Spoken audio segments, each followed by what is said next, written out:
Hello everyone and welcome to my channel for another recipe.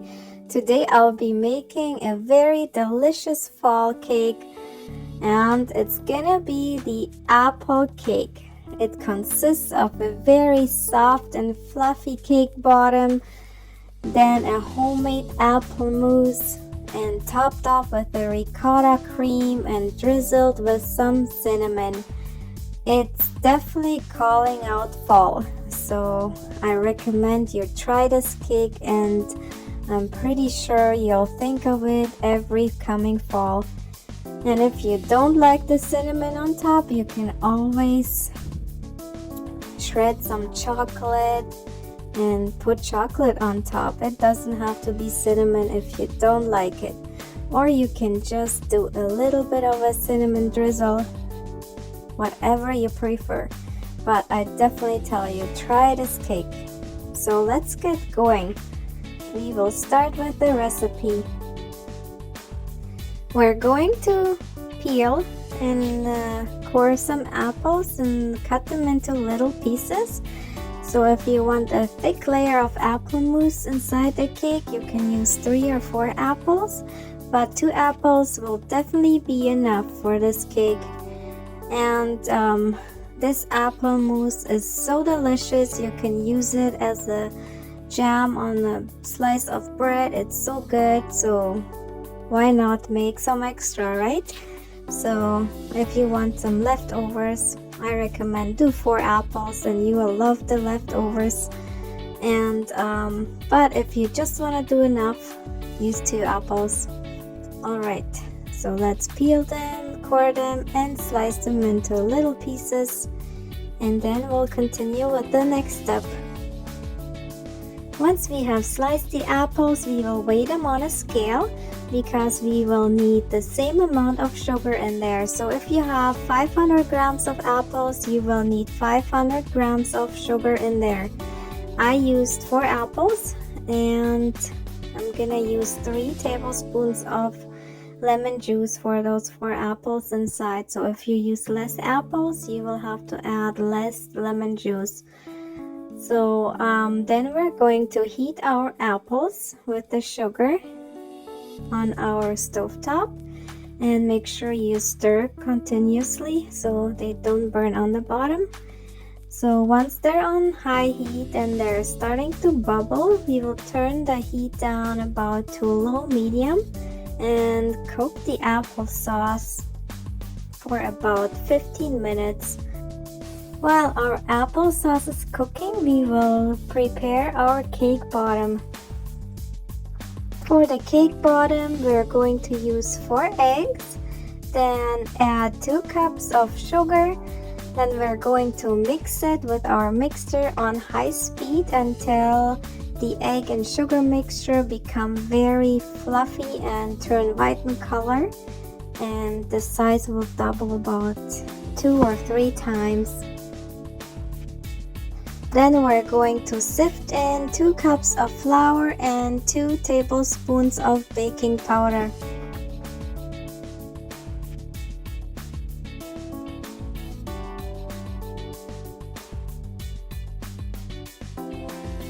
Now we're going to add 2 cups of sparkling water and 1 cup of vegetable oil.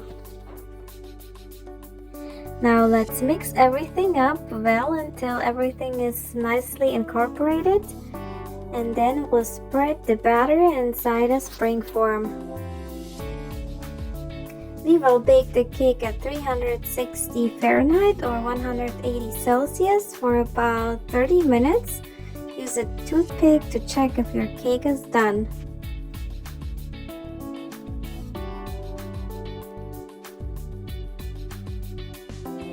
Alright, here's our ready applesauce. So I cooked it for 15 minutes and I inserted an insertion blender and blended it all up to make it very smooth and less chunky. So if you don't have an insertion blender, you can transfer the applesauce to a regular blender and blend it to make it nice and smooth, and it will become really thicker. While the cake is baking, I put my applesauce into the fridge to cool it down as much as possible, and also to let it thicken up, because if it gets colder it gets a little bit thicker also. So now we're going to prepare our cream topping. So we are going to use 500 milliliters of heavy whipping cream, and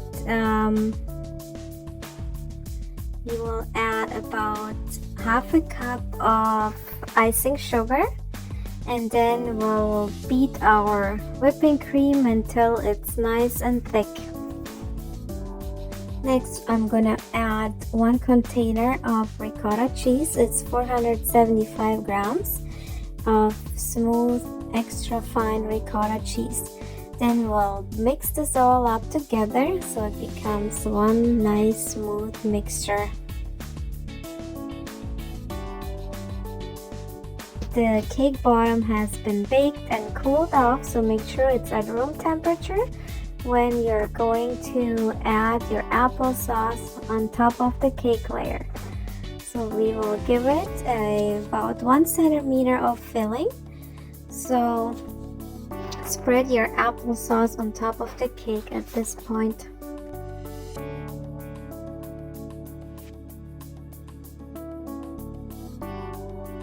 And just look how nice and smooth and thick that applesauce is.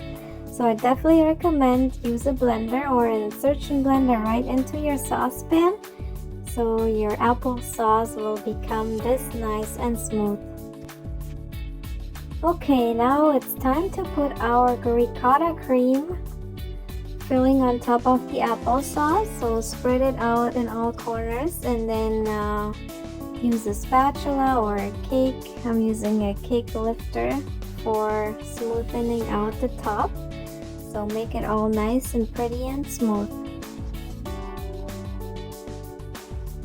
Next, I'm going to sprinkle the cinnamon on top of the cake. I'm gonna use a little sieve, or you can use a shaker if you have one. And you can use as little or as much of cinnamon as you like, or like I said before, you can also sprinkle some shredded chocolate on top if you don't like the cinnamon.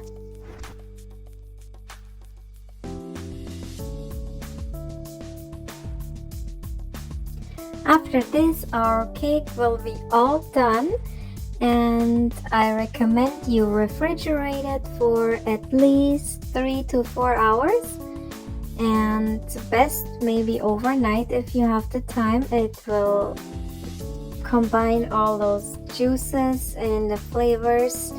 Also, it will soak into the cake bottom, so if you have the time, give it time overnight. And also the applesauce will become much thicker, and it will hold it all up nicely, like you see in my video here in the cake. So if you like this recipe, give me a thumbs up and share it to your friends. If you haven't subscribed to my channel, join my kitchen and see all the new recipes I will post. Thank you for watching my recipe today. The recipe for this cake is also posted in the description drop-down menu. So for the ingredients and amounts, please go to the description drop-down, and you can see the recipe in 3 different languages.